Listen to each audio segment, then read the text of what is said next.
before we start now.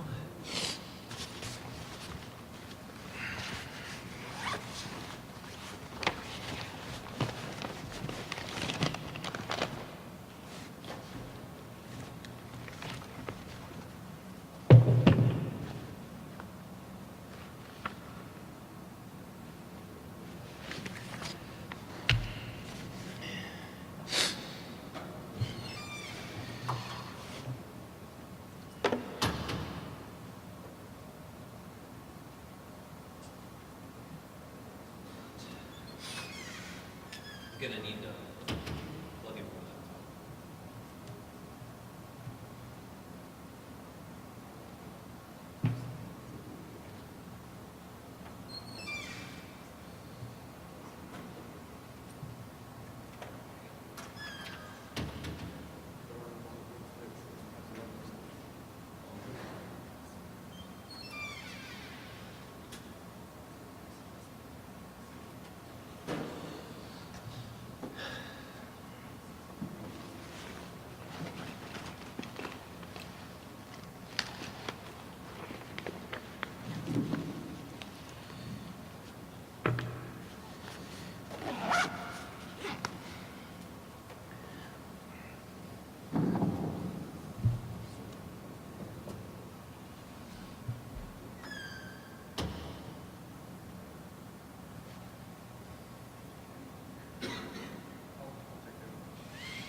There we go.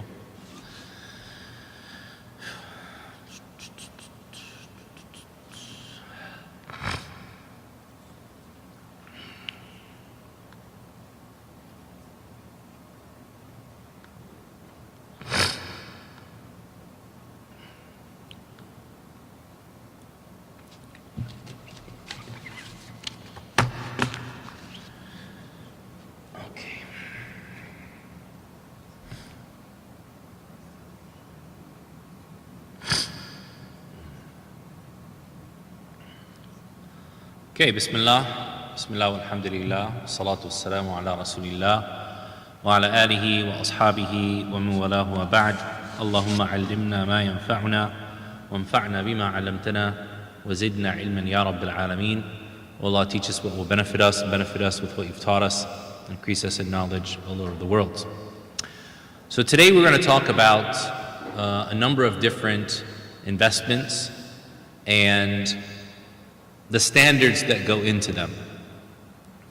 And I generally opt for speaking about some of the fundamentals behind these ideas, because it is not the case that we've always had stocks and bonds and financial instruments.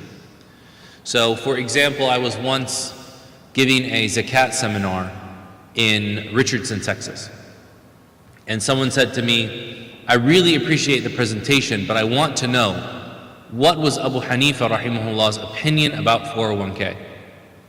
It's a very well-intentioned question, but one that at its fundamentals doesn't make sense, because Abu Hanifa never worked for a corporation, and those types of arrangements didn't exist at his time, rahimahullah.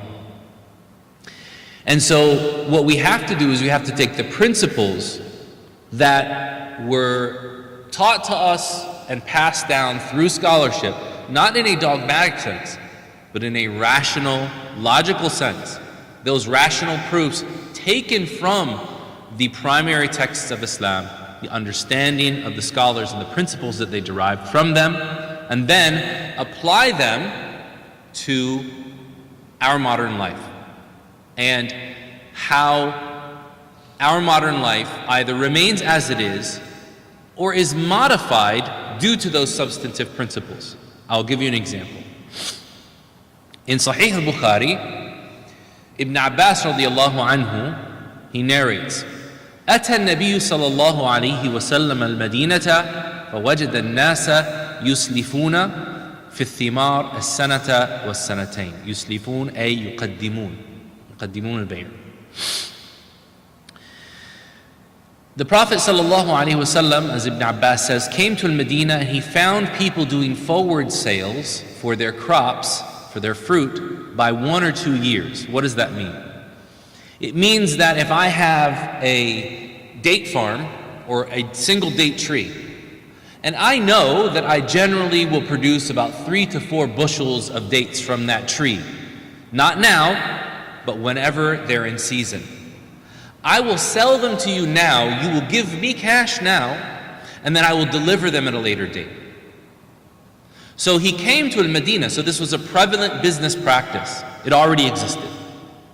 And the reason why I want to mention this is because one of the biggest mistakes we make about quote-unquote Islamic finance is we're waiting for a ayah, a hadith, an athar, a statement of one of the scholars of the past to dictate to us what the reality of business is. When in reality, all of those things and all of those people dealt with the reality according to the principles of ownership and justice and fairness and equity, so on and so forth, that were embedded in the Sharia. So the Prophet ﷺ came to Medina. He found the people selling their fruit, selling their crops ahead, a year or two ahead.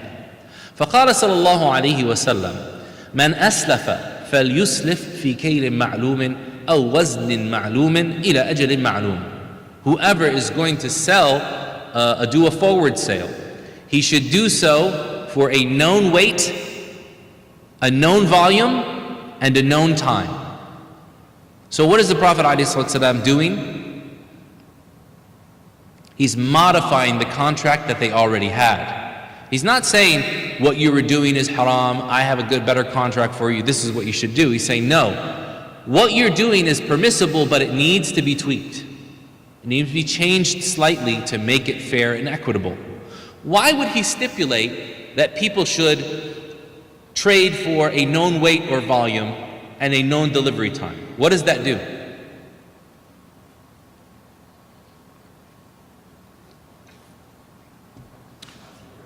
Responsibility. What else? I can't hear you, I'm sorry. Make the contract clear so everybody knows what Exactly, it makes the contract clear.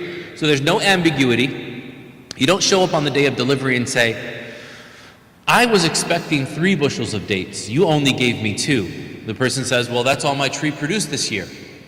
Okay, but I paid you for the value of 3. No, you paid me for the value of whatever my tree produces.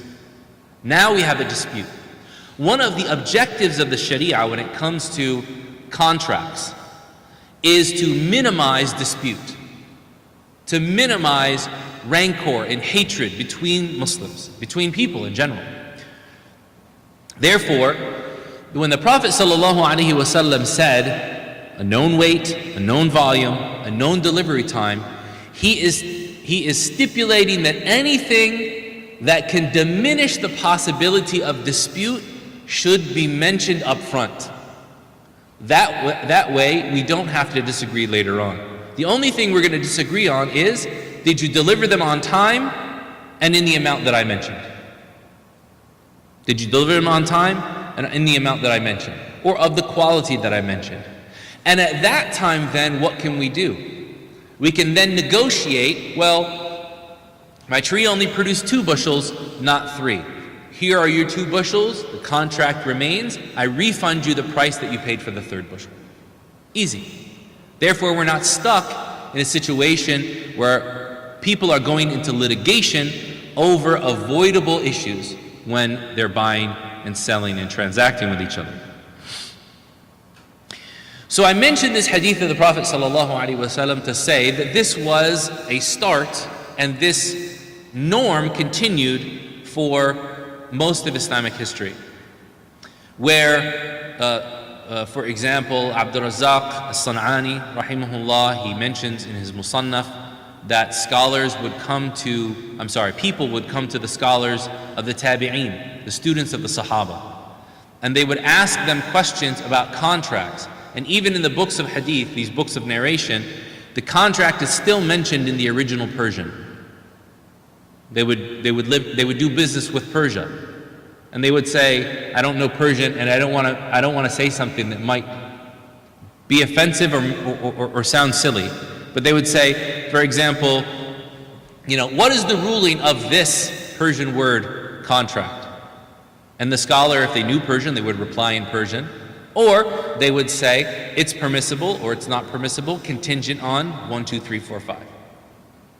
So they were dealing with their daily lives and trying to reach the best that they could in what was available to them. So that brings us to the issue of the stock market. And because we were going to talk about Sharia compliance, I wanted to talk first about the issue of trading stocks. And before we get into, assuming that everybody has intimate details or intimate knowledge of the stock market, we have to go back to some of the basics.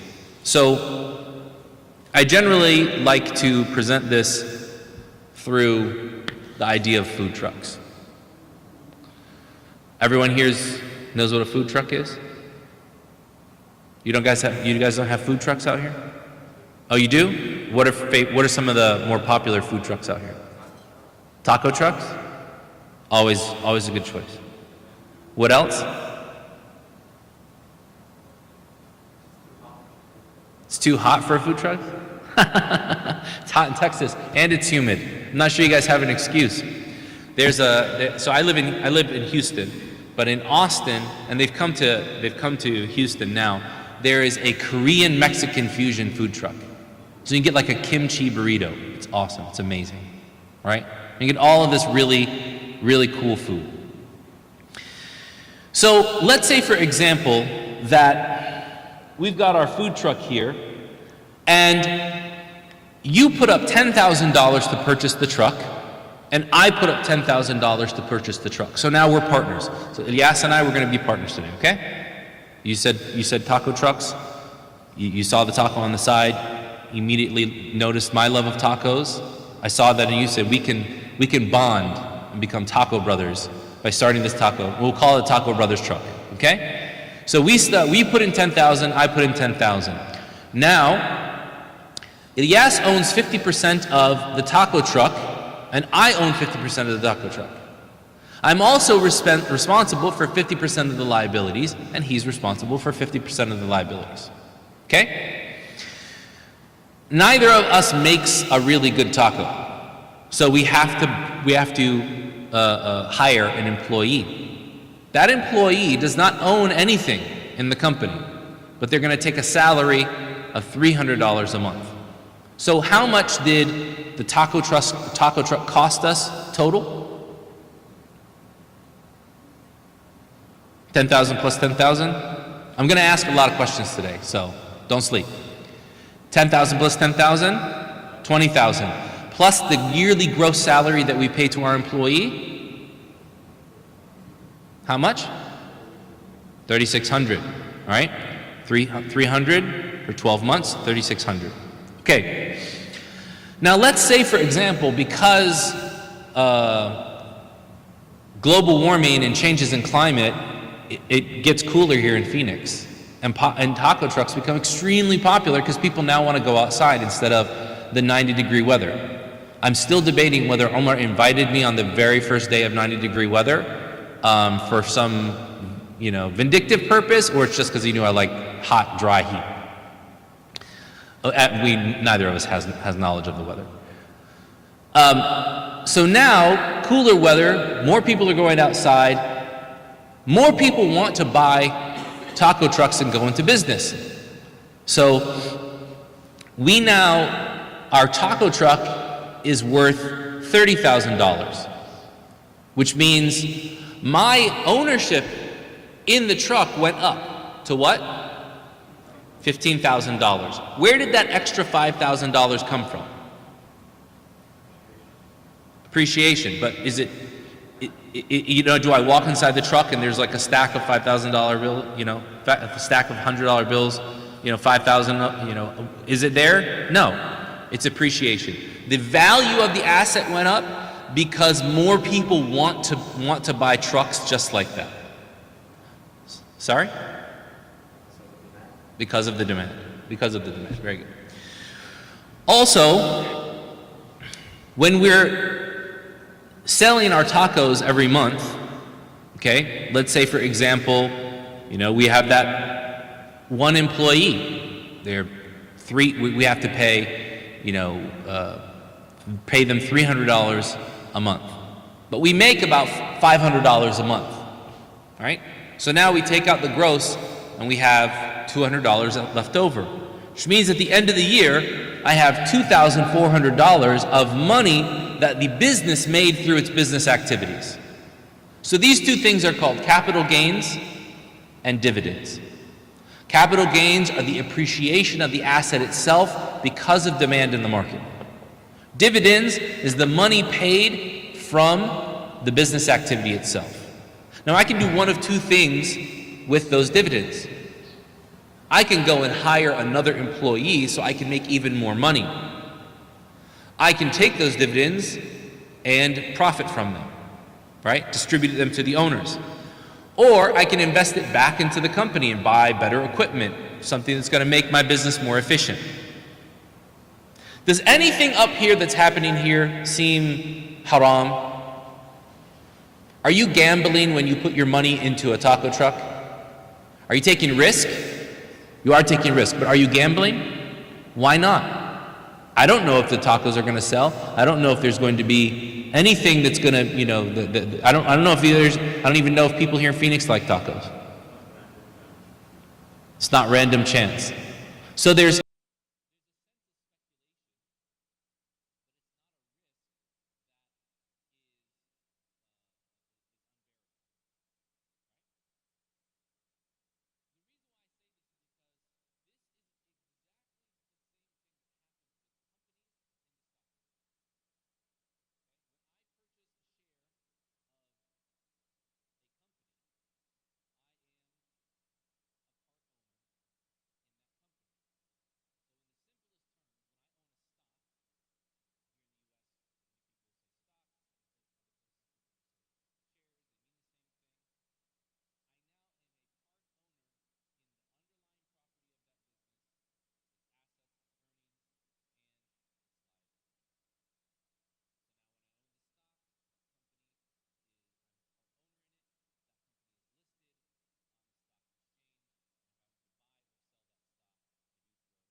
1/100th.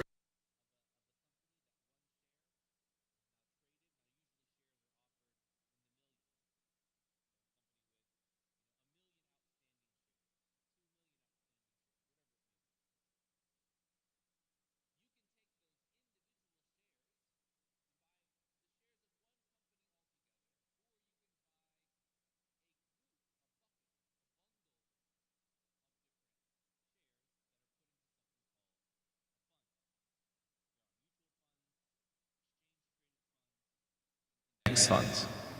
And the differences between them, they're essentially the same in that they all hold shares in different companies. The difference is how they function, when they trade. Do they trade throughout the day? That's an ETF. Do they trade at the beginning and end of the day? That's a mutual fund.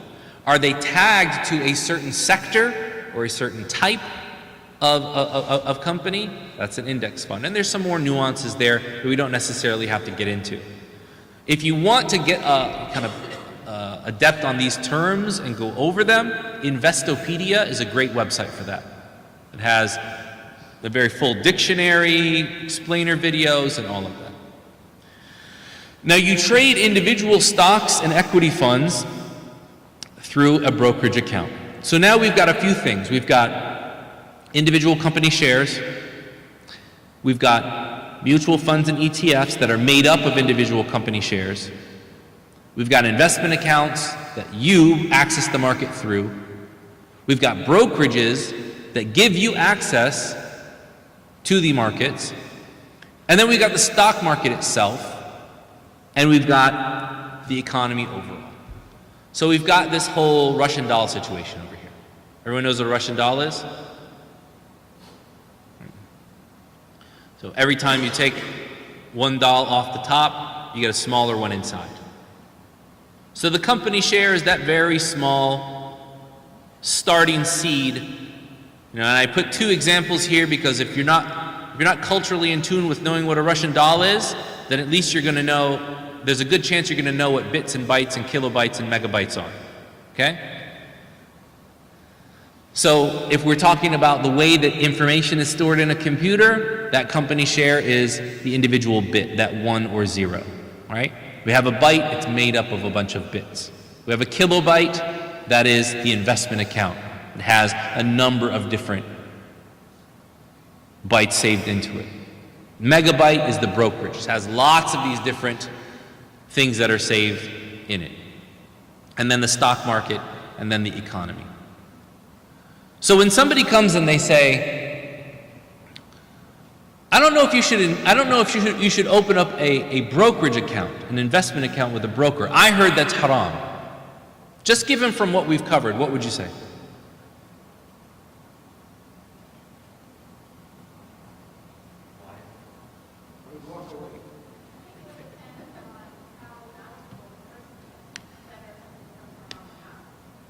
Yeah, so of course. So it would depend on how knowledgeable that person is, right? As an individual ethical thing. But as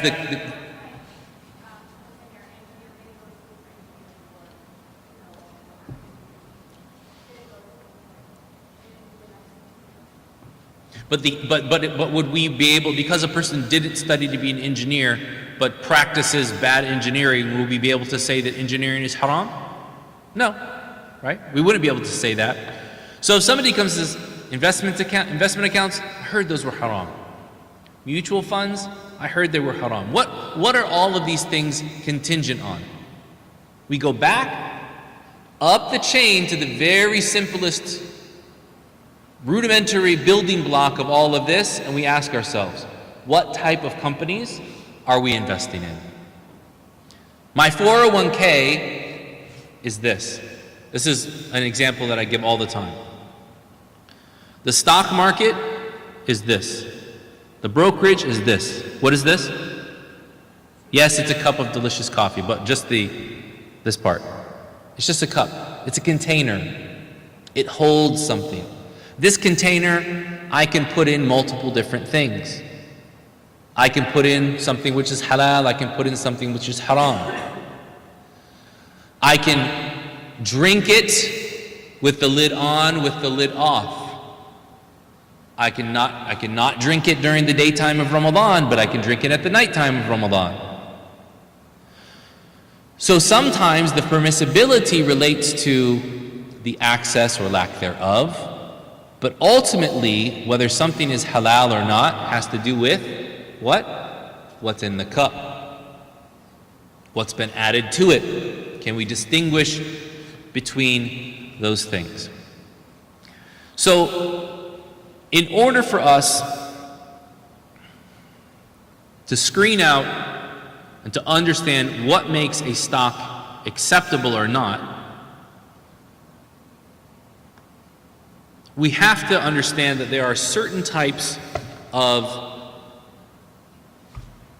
stocks, and based upon the business activities that they do and how they manage their own finances, they will be permissible or impermissible to invest in.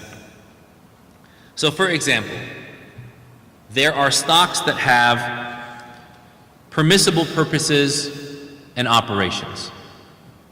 Everything that they do is compatible with Islamic law. They don't invest in interest-based debt. They don't put their money into things that are unlawful. And all scholars have agreed that the shares of these companies can be owned and traded in without any caution. Now, the contrarian is going to say, sure, but how does that even exist? That's really hard to find. It's actually not. You can go to a site like FinViz and look for companies that have zero debt. And look for the sectors that they're in. I'll give you one sector, lumber.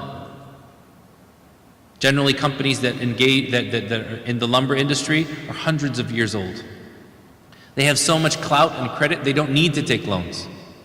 Why? Because people need them.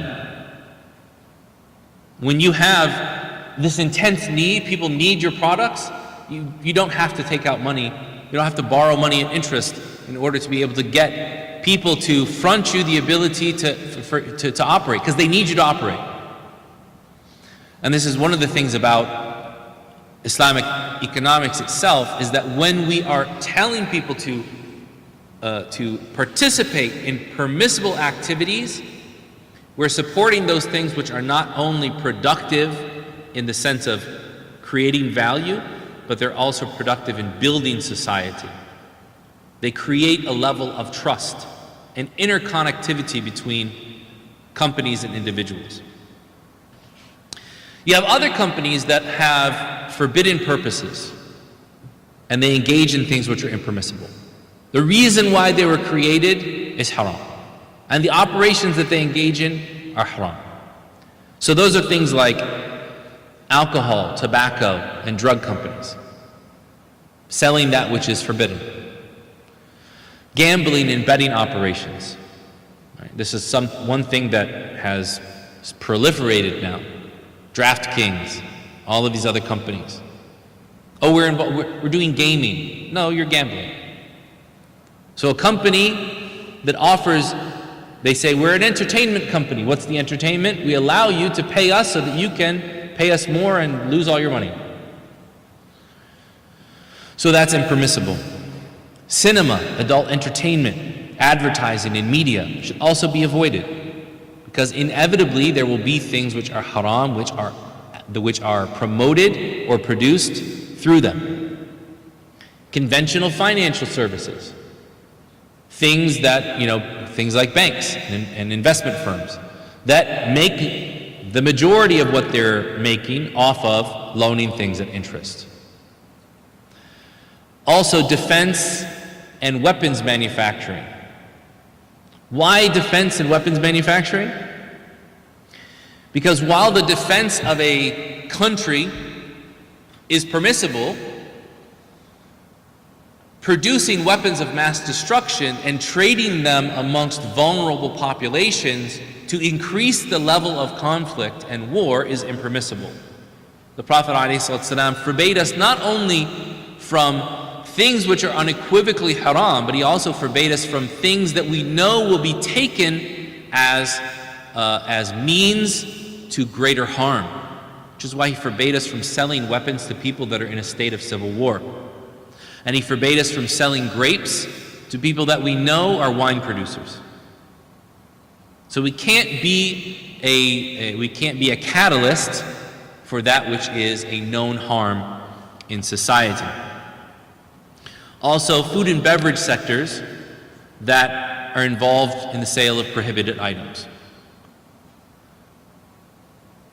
Pork, alcohol, and such. Pharmaceutical companies, and health insurance companies. Health insurance companies generally be underneath financials. If it's a conventional health insurance company, it's going to be traded and you're making money off of offering policies to enrich the shareholders, not protect the policyholders. Different than, say, a mutual company that wouldn't be traded but works for the policyholders primarily and creating value. As far as pharmaceuticals, I'm assuming that you mean pharmaceutical companies that are involved in, say, questionable business practices, price gouging, encouraging, so let's go back to the opioid crisis, that type of thing. Pretty much all of them, yeah. I mean, so in that case, there's the primary business activity of a pharmaceutical company is permissible, but their business practices and activities and the way they run the business are either impermissible or questionable. So you should look at a pharmaceutical company on a case-by-case basis, right? Because there is a need for them, but the way that it is managed would affect how you would be involved with them. Companies that sell, pork and alcohol, as the Prophet ﷺ, he said, وَإِنَّ اللَّهَ إِذَا حَرَّمَ أَكْلَ شَيْءٍ حَرَّمَ ثَمَنَهُ. When Allah has forbidden the consumption of something, He has forbidden the sale of it as well. So, just a moment.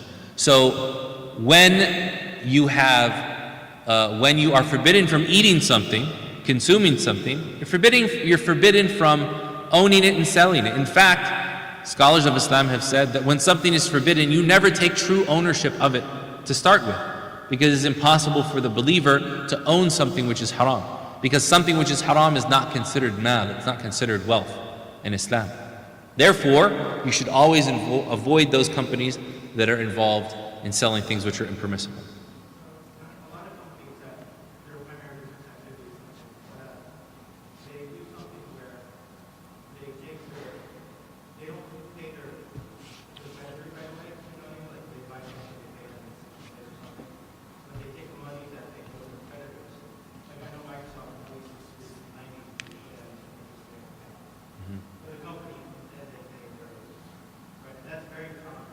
Very common, yes. So that's the third type of company that we're going to talk about now. And that is, you have the first type of company are those companies that have unquestionably permissible operations and activities. And then you have those who have unquestionably impermissible operations and activities. And then you have those companies which are permissible in their activities, but in their operations many times will engage in things which are either questionable or impermissible. So those are companies that, as you had mentioned, may put some of their money into interest-bearing accounts. Or, for example, they borrow money from interest-bearing loans. And there are differing opinions about this among scholars. Generally, there is the general approach of scholars has been to say, let's analyze the company and look at the difficulty of avoiding those types of practices in a given company. The safe thing to do is to not invest in something that has anything forbidden or questionable in it at all. Right? However, because you are a shareholder with other people with differing values in a company, we can reasonably put a limit on what would be an acceptable or I don't want to say acceptable in that it's allowed, but an acceptable limit to those types of activities that would not preclude you from continuing to invest in those companies. And there are a few principles that go into this. Al-mashaqqa tajlibu at-taysir, difficulties necessitate ease, al-dururat tubihu al-mahdhurat, necessities permit that which is generally impermissible. However, when we look at these types of companies, we have to analyze the financial criteria, which is number 2 here on the screen. So we have to screen out those companies that have financial red flags that can lead to the haram, which is what you're talking about. Right? So how then can we access the market in a way that allows us to benefit from the permissible activities of companies, but also avoid those things which are impermissible if they happen at times? One of the things that has to be said is that the financial activities and the operations of a company, okay? So the business, the earnings activities of a company, if they are impermissible, preclude you from investing in that company at all. If they are permissible, they allow you to invest in that company. What happens when a company, for example, makes money off of something that's permissible? Money off of something that's impermissible. But it's not what they do as a business. This is called secondary earnings activities. So let's say, for example, Microsoft or Apple, any large company out there, if you look on their income statement, they're generally going to have a line item on that income statement that says other income. Sometimes it'll specifically be listed as interest income.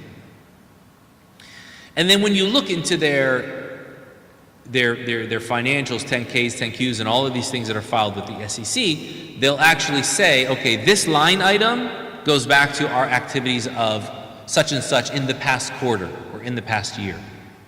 Which means that the financials that you have today are backwards looking. They look back at the last quarter, the last half year, the last year. They're not representative of what is necessarily happening right now, because that might change due to a management decision. So, in general, scholars, in order to allow Muslims to be able to invest in these companies that are permissible, but give them a way to quantify any haram activity and a cutoff or a threshold that would tell them to leave that company, came up with a few different rules for financial activities in a company. Those generally relate back to 3 things: the amount of interest-based debt that is found in that company, the amount of interest-based deposits that are found in that company, as well as income from impermissible activities. So when we look at these things, there's a few different perspectives as how much of that would be allowed. Generally, in terms of a company looking at their interest-based debt, this refers to the amount of loans that a company takes to fund their business operations. You would want to look at the total amount of debt that they have compared to their market cap as a whole.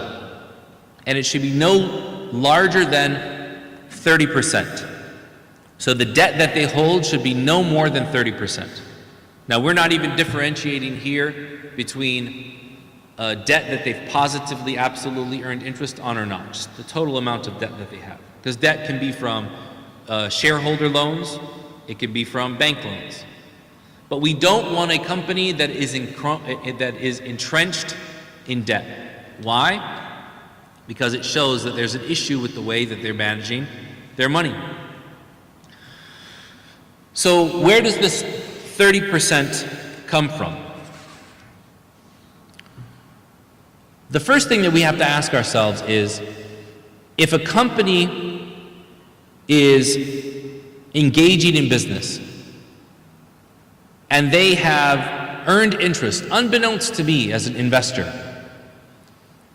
What is an excessive amount of activity that would make me want to walk away from that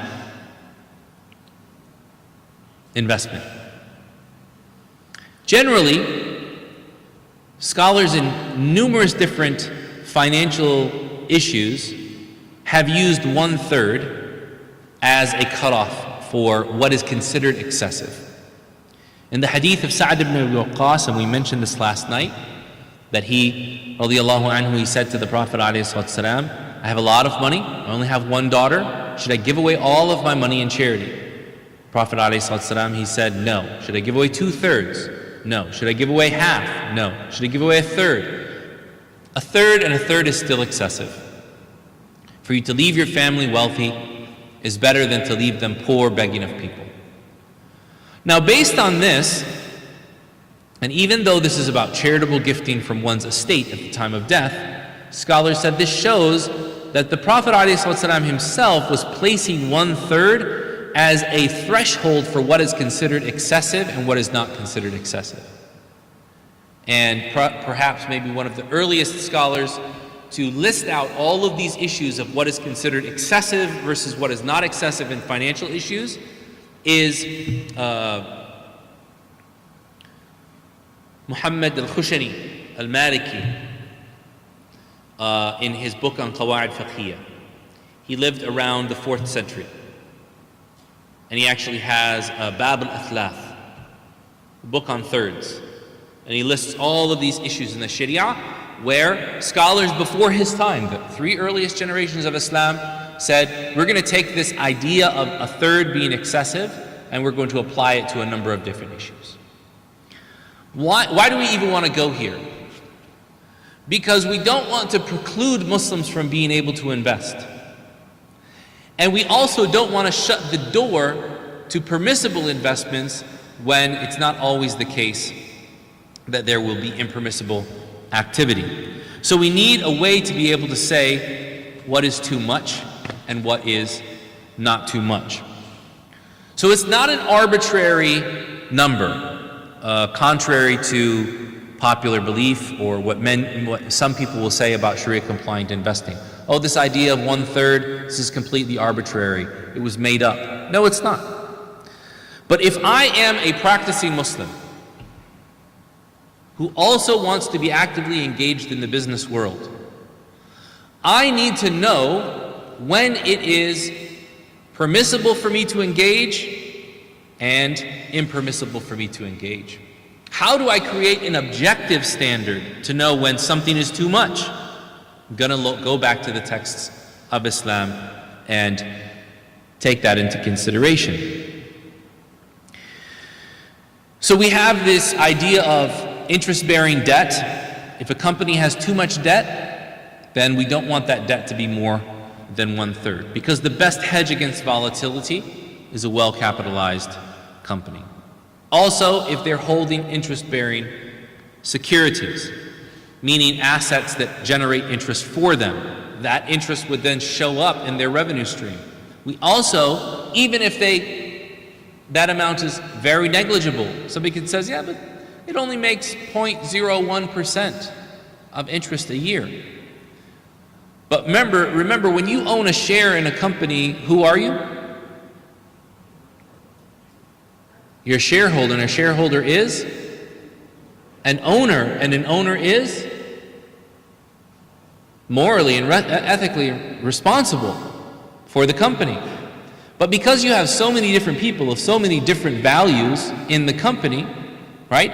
You need a standard by which you, as a faithful, practicing, values-centered Muslim, can say, okay, they have done this based upon other values that are present in the company, but that hasn't gotten to the point where it needs to preclude me from investing completely. Or they've done this to where it's gotten to the point where this is intolerable, and as a Muslim, I don't want the company representing me in how they manage their money or what they do for the business, so I'm going to walk away. So even if the interest was extremely negligible, but the amount of interest-bearing debt that they're holding is large, you would walk away. Why? Because you don't want somebody to manage your money in a way that doesn't meet your values. And now you have an objective standard to say, I can use this as a threshold, as a point by which I know when I need to make a decision. That way, it doesn't become subjective. It doesn't just become whatever I feel is okay. Because what happens is, with and probably the scholars of our Hanafi madhab have talked about this the most, this idea of fasad al-zaman, the corruption of time. As time goes on, people's values many times will denigrate or will deteriorate. And therefore, we need to have some kind of objective standard to work by. Lastly, is the issue of how the company earns its money, how the company manages its money. What about the profit that it makes from those activities if those activities are haram? How can we, in good conscience, allow a Muslim to invest in a company that might, not always will, but might make money from something which is haram? This is done through the appeal to those principles of need, but also an analysis of the sunnah of the Prophet ﷺ and how he dealt with people who did have impermissible things occur to the things that they owned. So, first and foremost, let's talk about the idea of there being something haram in your wealth. A man came to the Prophet ﷺ. He had purchased a vat of ghee. Everyone knows what ghee is? Ghee, semna, clarified butter. When you live in a place like Phoenix, Arizona, what happens to ghee during the daytime? I'm going to know who here cooks and who here doesn't. What happens to ghee or butter during the daytime and it's hot? It melts. What happens at night when it's cold? It solidifies. So the man takes his ghee, he puts it in his pantry at home. He wakes up in the morning for Fajr, and you might not think that it's cold in Medina at Fajr. It is freezing in Medina at Fajr. Why? Because everything has evaporated from the sky, and you're just left with the blackness of night and the cold that remains. Unless you live over a volcanic rock, then you'll get the radiation from the rock that's soaked up the sun throughout the day. But right before Fajr, it is bone cold, subhanAllah. You can even go outside sometimes and find ice on the ground if there's a little bit of water that leaked out somewhere. So he wakes up, he opens up his ghee. Ghee was a very common thing that was eaten at that time. You would take it and you would mix it with dates and flour and put it over the fire, make something called hais, right? Which is amazing if you've never had it. We can talk about that some other time. We won't go into food now, but it was a staple. So he goes and he opens up his vat of ghee. What does he find inside the vat of ghee? A mouse that had crawled in and died at the top of the vat of ghee. So now he's got this vat of ghee with a dead mouse at the top. He goes to the Messenger of Allah ﷺ. He says, "O Messenger of Allah, I had this ghee, I bought it, the mouse fell in, it died. What do I do?" قال عليه الصلاة والسلام ألقوه وما حوله وكلوا منه. Remove it and what's around it, and then eat from the rest.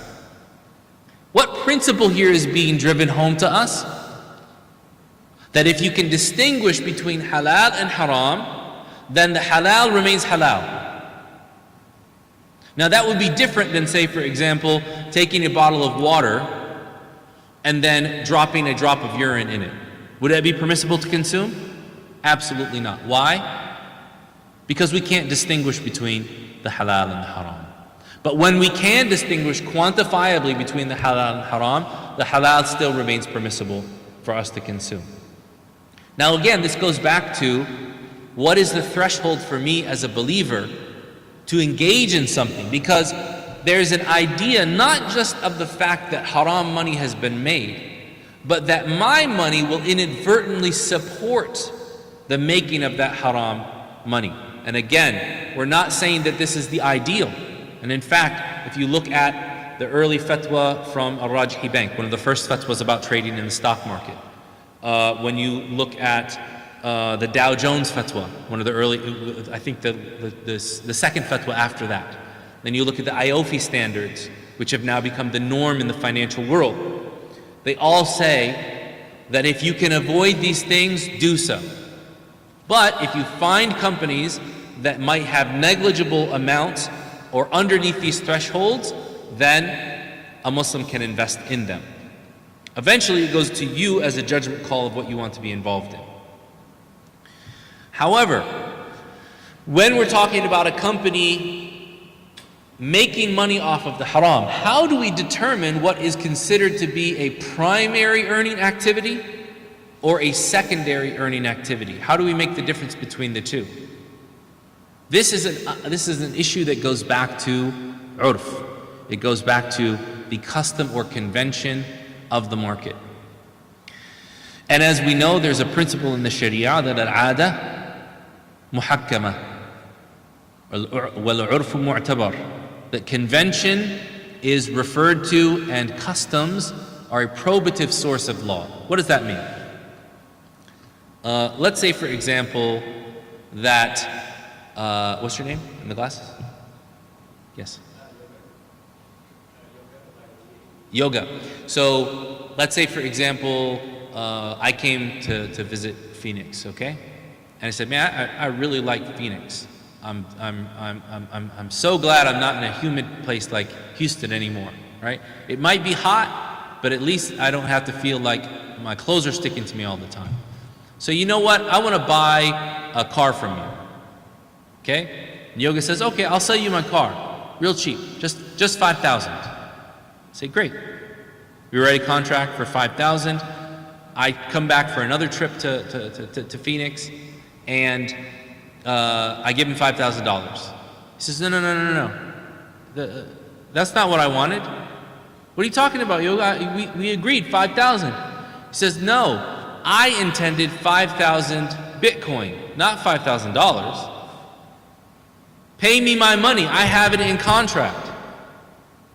He takes me to the local qadi, the local Islamic judge. The local Islamic judge says, what's the norm in Phoenix, Tempe, Arizona as a whole when you transact for cars? Is the norm to use Bitcoin or any cryptocurrency? He's going to ask experts. Generally, scholars say you should go and ask 3 different experts that don't know each other to get a median opinion about what's normative in the market. Goes and asks 3 different experts for their opinion. Nobody uses Bitcoin or cryptocurrencies for car sales. Car sales are done in US dollars. Judge says, sell them your car for US dollars or no sale. Or he might force the sale, right? So where is the Sharia there? Where's the verse from the Quran that says that we have to use dollars instead of Bitcoin? It doesn't exist. Where is the hadith of the Prophet that says that? Doesn't exist, right? What does exist is the fact that the Sharia recognizes the customs and the conventions that people use with each other when they go into mutually consenting agreements between themselves. يا أيها الذين آمنوا لا تأكلوا أموالكم بينكم بالباطل إلا أن تكون تجارة عن تراض منكم. O you who believe, do not devour each other's wealth in falsehood, unless you are devouring each other's wealth through mutually agreed upon sale between you. So that's not considered devouring it in falsehood. How then do we determine what was mutually consented between us? If our contract doesn't say it, then whatever is the custom will be taken into consideration. So, and I haven't forgotten you. When we go back to this issue of 5%, this is another thing that people say, well, there's no basis for this. Where's 5% from? 5% is actually an international standard for accounting.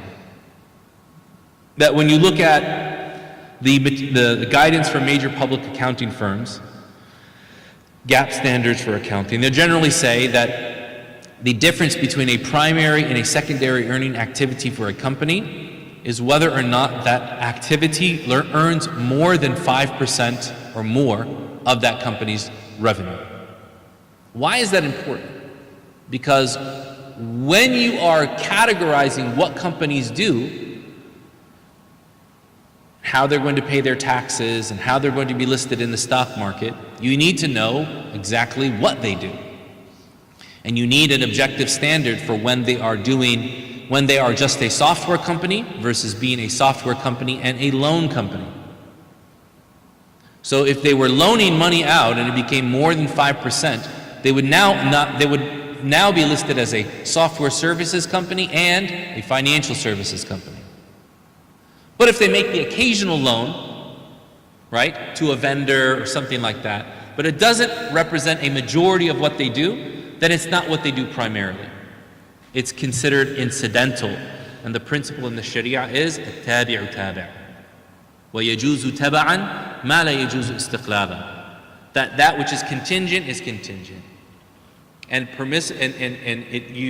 things that are allowed through contingencies may not be allowed on their own. So we don't allow you to go and we don't allow you to go and engage in interest-bearing loans on its own. But if you're invested in a company and there are layers of separation between you and the division of that company that may have decided to loan something to a vendor and then had to report that income on their statement, there's a number of layers that are between that doesn't make you as the individual Muslim investor culpable for having engaged in interest because of the levels of separation between there. والذمة والحرمة لا تحمل على ذمتين في وقت واحد. Impermissibility is not applied to two separate liabilities at the same time. So first, before your question, I want to take his question.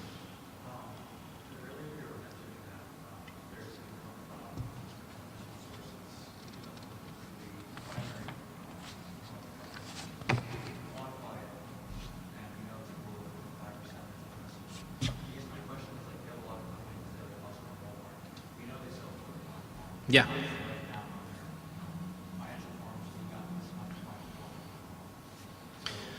So that's a good question. So the question is, companies like Costco and Walmart and large-scale consumer spending companies, how would you determine what to invest in?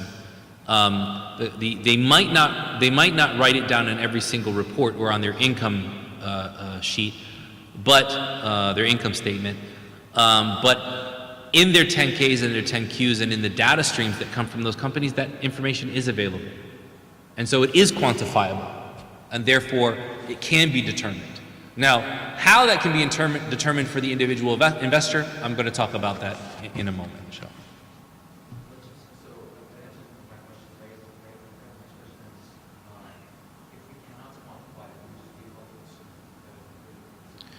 So if you know that they engage in a large-scale amount of things that are impermissible, then yeah, you should avoid it. دع ما يريبك إلى ما لا يريبك. Leave which makes you doubt for that which doesn't make you doubt. Yeah.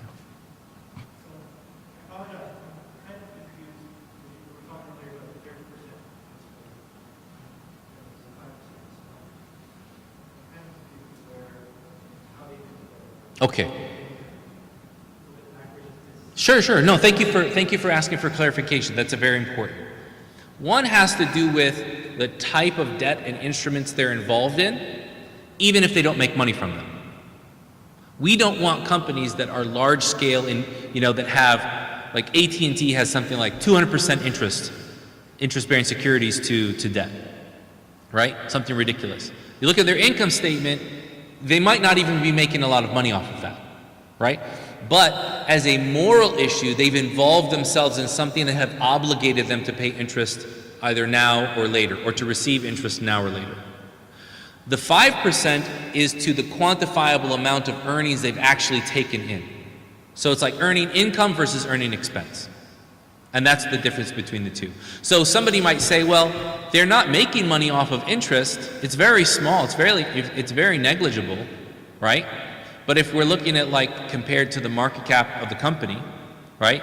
That, yeah, they might not be making a lot off it, but the amount of interest-bearing debt that they're holding is extreme. So it's the idea of what is a quantifiable amount of earnings versus what is a quantifiable amount of involvement in the financial system. So to simplify that, Sure. let's say $100, just keep it simple, and this company has $100, how much capital they have. So you're saying now, if they invest $30 more into an interest-bearing account, and even if they're making like 0.01% interest, that's what's they put $33 in. Yep. Exactly. At that point, I would say to myself, okay, hold on. Interest-bearing debt to market cap has gone over 30% or 33%, however you want to calculate the third. That's a red flag. Let me look at that. Okay? When I look at that, I find out that, oh, actually, the debt that they went into was not because they took out extra loans. It was because they took shareholder loans, which are not interest-bearing, for expansion into a new area, right? Or I look at it and it says, no, they actually have had some financial mismanagement. They had to borrow at interest, right? Even though what they're going to pay in interest in the future is going to be, hasn't kicked in yet. I don't want to be involved in the management of a company like that. I don't want that company to manage my share of the company like that. Now this is a sign for me to exit. Generally, there's been an allowance to kind of hold the stock on a rolling 90-day basis to see if that issue is rectified, or maybe is a reporting discrepancy, and if it's not, then plan an exit. And of course, if we can get some other things later. Yes, from the sisters there. You and then you.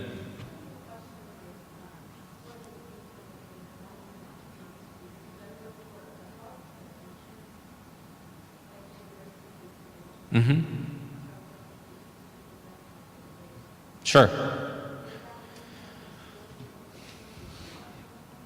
So that's a very good question, and I want to thank you for asking it. The sister's asking, if you work for a company who is classified as, their activity is classified as impermissible, but you're doing something that is permissible, it's part of their permissible activities, does that make what you're earning impermissible? And the answer is no, it does not make what you're earning impermissible. Because the activities you're engaged in are quantifiably going back to a permissible activity that you're engaged in. Right? Now, how they manage that internally as to where your salary comes from, you don't have to be worried about, that the money that I'm making is from, because I'm a nurse and I'm paid from money that's paid out from insurance companies, that I've somehow earned something impermissible. They're not paying you because they're insurance, they're paying you because they have the obligation to pay for the services provided to their clients. So there's a principle that when money changes hands, that the ruling changes as well, right? So for example, during the life of the Prophet ﷺ, there's a woman named Barira. Barira was a slave. She came to Aisha radiallahu anha and she said, the people that own me will allow me to purchase my freedom, but I can't afford it. So will you purchase it for me? So the end result was that Aisha purchased that freedom. Then she became very close to the prophetic household because of that. Now she's a free woman, she's living in Medina on her own, but she was elderly, she didn't have that much money. So people would go and give her sadaqah. So one day someone gave her sadaqah that was the lamb shoulder. She knew that lamb shoulder was the Prophet ﷺ's favorite dish. So she made a burma, a clay pot of lamb shoulder, which is an awesome way to cook lamb, by the way, all right? And sent it to the Prophet's house. So as it's brought into the Prophet ﷺ, he immediately opens the top and he starts picking out a piece to eat it. Aisha, in her surprise, she says, Ya Rasulullah, innaha laha sadaqah. O Messenger of Allah, this was given to Barira as sadaqah. He sallallahu alayhi wasallam said, innaha laha sadaqah wa lana hadiyya. It was sadaqah given to her, but she gave it to us as a gift. So from this, when money changes hands, the ruling changes, right? Now, that means that, like for example, if you work for the school board, or you work for, like as a school bus driver, and I don't know did you guys have a lottery here in the state? Yeah, you do? And sometimes what they'll do is they'll fund the school board through the lottery, right? So, I remember this coming up with some brothers that were school bus drivers. They're like, we're not sure if the money that we're making is permissible now because they're funding the school board through the lotto, right? Or through the interest off of the money that's held in the lottery. And the answer is no, you're doing a permissible job and you're getting paid for that permissible job. You're not actively involved in something which is haram, and the levels of separation between that money and you are enough to where it wouldn't affect what you're doing. Now, it'd be different if they say, for example, you were working for an insurance company underwriting the interest-bearing loans and investments that they're making. Then you wouldn't want to do, right? The sister back there?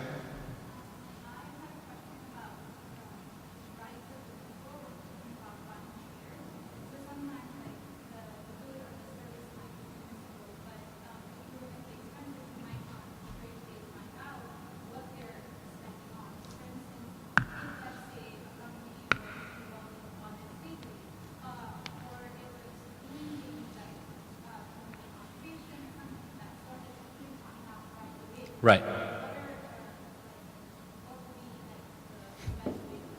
That's an excellent question. So the sister says, what if you invest in a company that is permissible in its activities, but then you find out that it is using secondary, tertiary sources or involved in activities which are morally questionable and or permissible, right? So you, for example, are invested in a company, but then you find out that that company is using Uyghur slave labor in China. Is it permissible for you to continue investing in that company? And the answer is no, it's not, right? But those types of ethical investing questions are qualitative, not quantitative. So they can really only be known through your familiarity with the company. So when you find out about them, that's when you make the decision to either divest, right, or not invest at all. But if you've done your due diligence and you've invested in a company and you found nothing that was qualitatively objectionable, then it's permissible to invest in until you find out later. Or let's say they make a business decision to change, right? For example, there have been companies that will go and they will build buildings in occupied lands, right, and make money off of that. And so until they stop doing that, then you wouldn't want to invest in those companies, because there is something to be said about how we mobilize our money and our activists with our money, right? And basically vote with where we invest in, right? But because those are qualitative, not quantitative, they have to be dealt with on a case-by-case basis. And that's generally the basis of like ESG, environmental, social, and governance issues in companies. Okay, so this is what I wanted to show you all. And everything that we talked about just now, business activities and financial activities, debt to market cap, interest-bearing securities to market cap, revenue streams, everything. This app called Zoya.finance, you can find it on the App Store for whatever platform you use. It's not available on desktop now, it's just a mobile app. Eventually we should have a desktop app as well. I am the Sharia advisor to this company. Okay, so we've taken all of the rules that we've just talked about and we've codified them, algorithmically matched up with the data streams that come from the stock market and the main data providers of the stock market, and we give you a result. So for example, if you look here on the screen, it's got, meow over there and 12.5% of impermissible business revenue. We talk about what's permissible, what's impermissible, and then what is questionable. For individual stocks, mutual funds, and ETFs. Now, what we will be adding soon is we will be adding ESG reports, what the sister just asked about, right? So if we find that, then that will be something that our analysts will be updating based upon what's available in the news and data streams and things like that. And we'll have, and then eventually we'll be expanding this service not only to stocks and ETFs and mutual funds, but also to cryptocurrencies, inshallah ta'ala. Now, the idea here is that this is a research tool, okay? As an investor, you use it to gain familiarity with what is permissible or impermissible to invest in, but it is not the final decision for you. Eventually that is up to you. What you invest in is up to you, right? A lot of people go, the app said it was haram now, so I completely sold. Right? Or it said, it was halal, so I bought in it. Why did you guys make me lose money? Right? Nobody makes you do anything. You have to bear personal responsibility for your financial actions. Because on the day of judgment, no one is going to stand in front of Allah except for you. So make educated decisions based upon the information that's available to you. And what we wanted to do was not democratize the decision-making process, but democratize access to the information that decisions are made from. Right? So we give you an approximation of what we know about the company, and then you base your decisions on that. And it's a freemium model, so there's a free model, you get information, and then later on there's a paid subscription where you get access to a lot more data as well. Okay, any questions before we move on? Yes.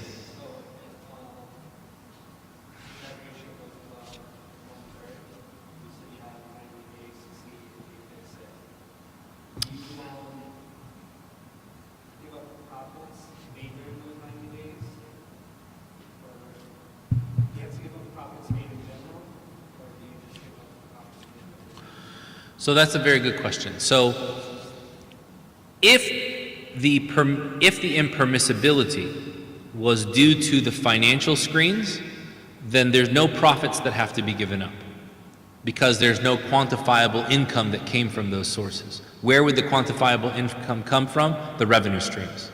So you always, regardless of the company, whether it's been excluded, it's over 30%, under 30%, if it has any amount of impermissible income, that has to be given away.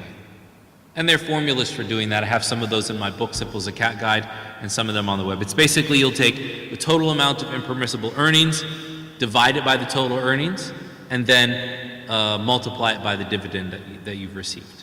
Okay? So, let's say that it's, I don't even want to do mental math because I know that I'll make a mistake, but you get the point. You look at the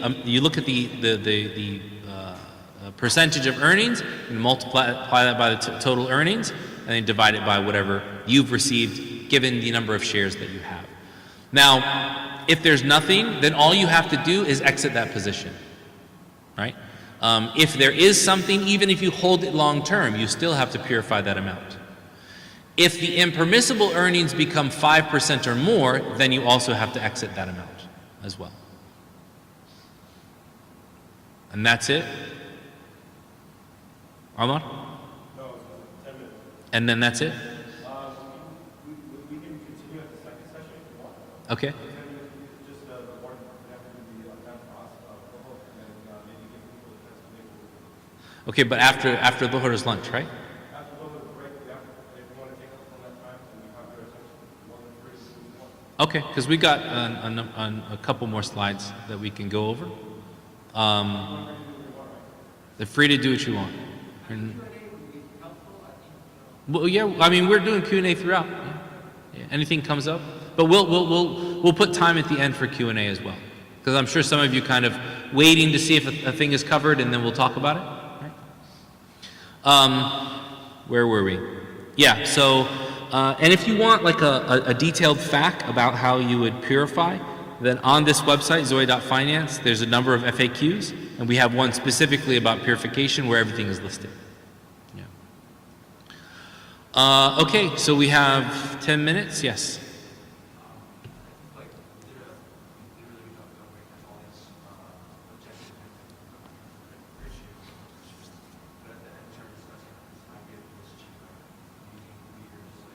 Right.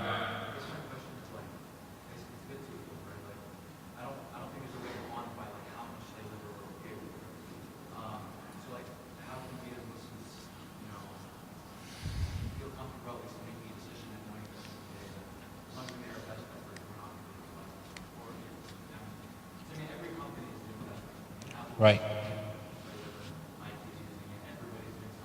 Yeah.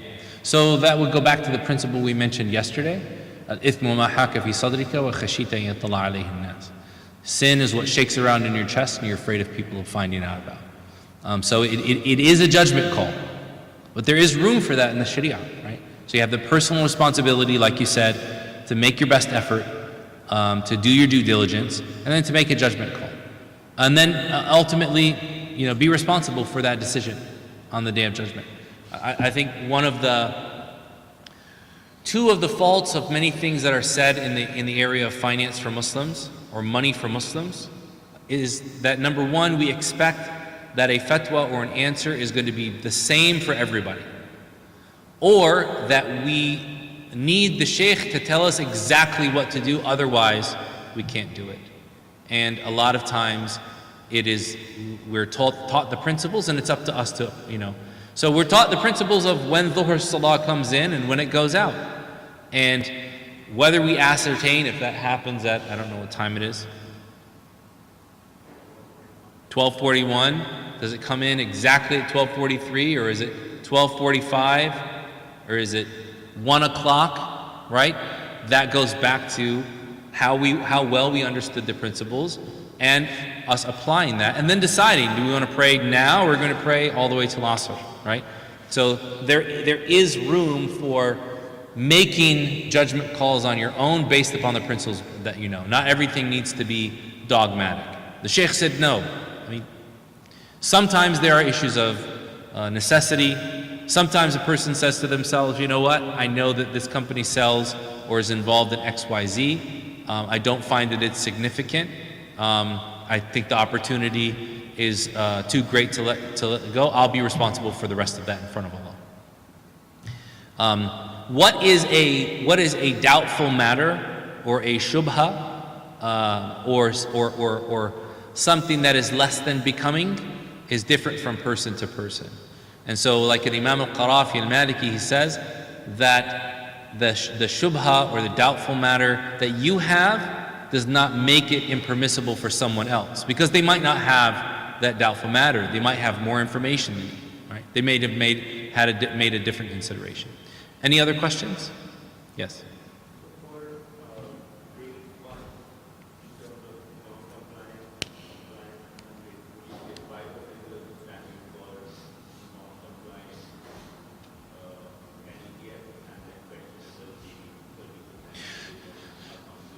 So the questionable category in the app is one that you should definitely read the FAQ about.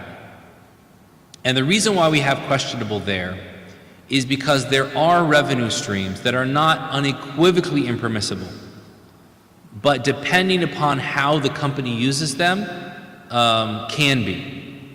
So for example, someone might say, well, we look at the financials of like Snapchat, okay? Snapchat revenue, online services, right? Social media services. Financials are great, right? But a large portion of their revenue comes from marketing and advertising. Some people might say, well, marketing and advertising are permissible activities, as they are. I'm not responsible for how or for what is marketed and advertised. That's one person might say that. The other person might say, well, no, I'm investing in this company, and I know the kinds of advertisements that they make, and my money's complicit in that advertising. I'm not going to do it. And between these two extremes, there's a whole range of levels of comfort with involving oneself with that. So because of that, we wanted to not make the decision for you, but also not inform you of something that is worrying. So anytime you find anything listed as questionable in the app, then that means that you should do due diligence and make the decision on your own. Yes? So just to double down on that question, can you elaborate more on the ranges and maybe this is okay as advertising, for example, their primary search engine with ads and advertising. So thinking about it as a sense of this is their vessel, obviously the way they make money, they're not in charge, so they don't necessarily go, okay, I'm going to go towards alcohol, to that, we use their services. Uh-huh. Another plumber, the other plumber back, other service people in the industry to use their services. So in what way would you say that, okay, this is good, this is not good? Is it more of a moral thing, something that, whether it says good in part or it doesn't? So well, it definitely, he asked a question like a company that primarily makes money off of advertising, like Alphabet, Facebook. Facebook would be Meta. Alphabet would be Google, right? It's all alphabet soup to me. So, definitely the whole idea about whether it sits right in your heart and the moral question is imperative. The question is, how do you bolster that moral feeling through any information that's available to you? So, for example, if you look at Facebook's advertising standards, which many of these companies will have advertising standards, you can see that they actually forbid certain types of things that would be unequivocally impermissible for us as Muslims, right? We're not going to allow marketing of, say, drugs, paraphernalia, alcohol, those types of things. Or they will, but in certain areas and to certain age groups. So my recommendation would be is if you find that kind of questionable tag given, right, then that's when you drill down on that company and you look at their advertising standards and you see, what is it that they're allowing or not allowing. You might find that actually the only things that they allow are things which are wholesome and okay, and you might find that they allow everything, or that it's a mix, and then you'll be able to make that determination on your own. Yeah. Just a moment. So the brother here hasn't asked a question yet. You mentioned that when it comes to the 5% that is permissible as long as it does not exceed, the scholars mentioned that if you can avoid it, try to avoid it. Absolutely. So my question is, are they saying that it is mubah, but try to avoid it if you can, or are they saying that it is makruh and thus do it if you need to? They're saying that if the company is permissible, then it's mubah to invest in. But if haram income shows up later, then you can continue investing with two conditions. Number one, that you give away any earnings from something which was haram. So you know that 1% of the company was invested, made money from haram, and you earned $100. You give away $1 of those earnings, and that amount that's earned never goes above 5%. If it goes above 5%, you exit the company. I have to donate those 1%. Always have to. Anything 5% or lower, you have to donate. 5% or higher, you have to exit. Yeah. Okay. The sister there back against the wall, and then the sister in the middle.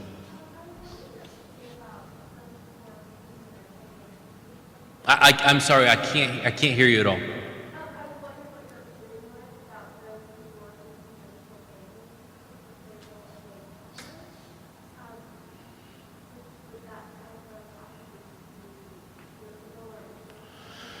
It's going to highly depend. The sister asked about working in conventional banking. Generally, that should be avoided.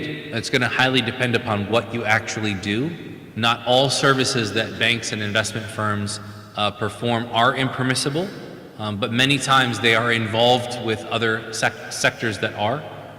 So if you were, for example, underwriting loans, I would say absolutely not. If you were, for example, maybe a teller and everything that you do is based on fees, then I would say it would be permissible for you to work like that, but maybe better to find something else that didn't have you involved, with supporting the activities of that company in general. And again, those are issues of a judgment call. We're not saying that interest is permissible, and we're not saying that support should be lended to those types of organizations, but we also have to recognize that some people work jobs because that's the job that's available to them, or they have become aware of certain things while working those jobs, and it's important to be understanding of the realities of people's lives, and push ourselves to the best that we can without causing detriment or harm to ourselves as well. Yes.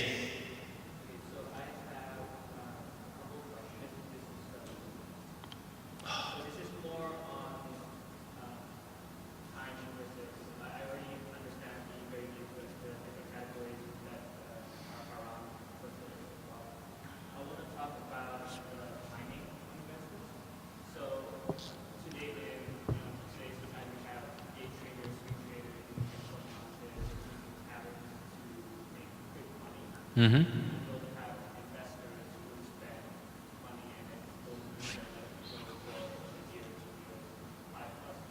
Sure.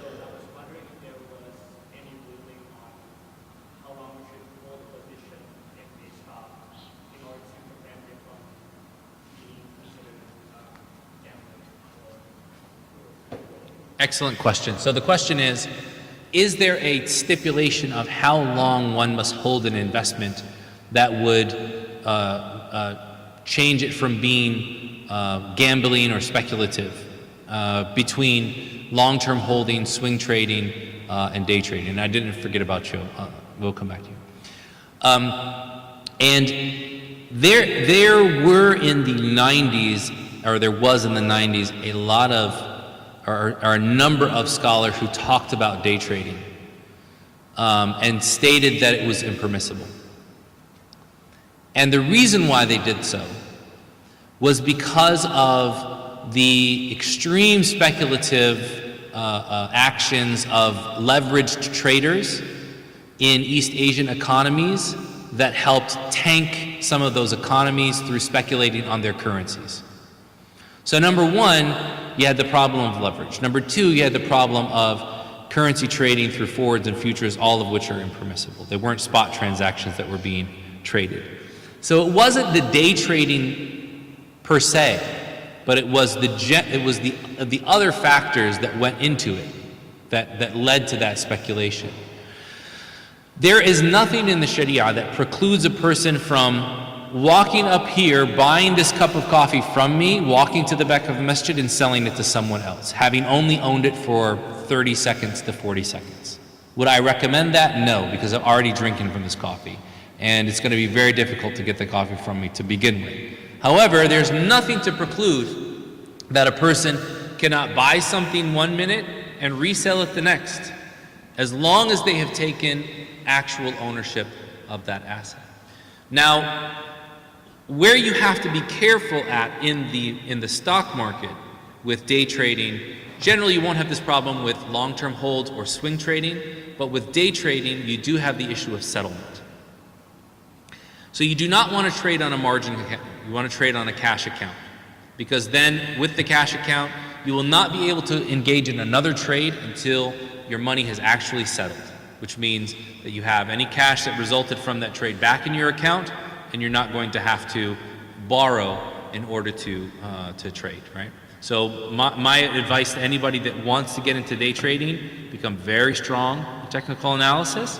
Don't YOLO and ape into positions, and certainly use a cash account so that you don't run afoul of any issues of settlement. And hopefully, and my hope is that we will actually have like same-day settlement or zero-day settlement soon.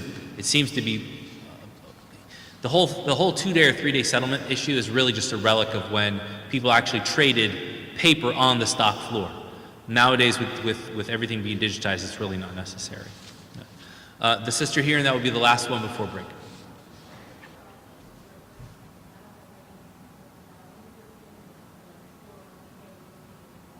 Sure, we're going to talk about that when we come back. We're going to talk about all the different types of accounts that we mentioned earlier, some of the rulings around that, and we can touch on the issues of zakat as well. All right, subhanakallahumma wa bihamdik, ashhadu an la ilaha illa anta, astaghfiruka wa atubu ilaik. When are we coming back? What time? That's our option. We have two options here. You have more to cover on this issue, correct? Yes, and then crypto. Portion is supposed to start at 2 p.m. We can either cover what we missed with that work, or do you want to keep this separate? No, we'll finish this up because we've done 9 out of 16 slides. Okay, we can actually now that we've set the groundwork for everything else, the other slides are going to go relatively quickly, and then we'll move into the crypto, and then we'll do a Q&A. Okay, so do you guys want to start off at 2, or do you guys want to skip lunch? I know most of us aren't fasting yet. Skip lunch? You guys have the energy? Do you have the energy? Sure. I mean, we can do that. Yeah. We'll start off, inshallah, at 1:30. Salat al-Dhuhr, a little bit of rest, stretch, drink water, hydrate, grab a snack if you guys like to. No snacks in the Salat. So if you do snack or munch on anything, munch on outside, and then inshallah we'll make it that and we get Salat short.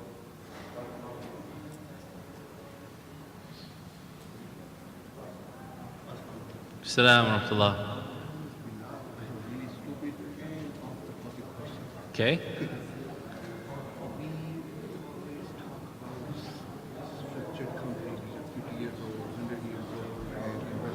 Sure.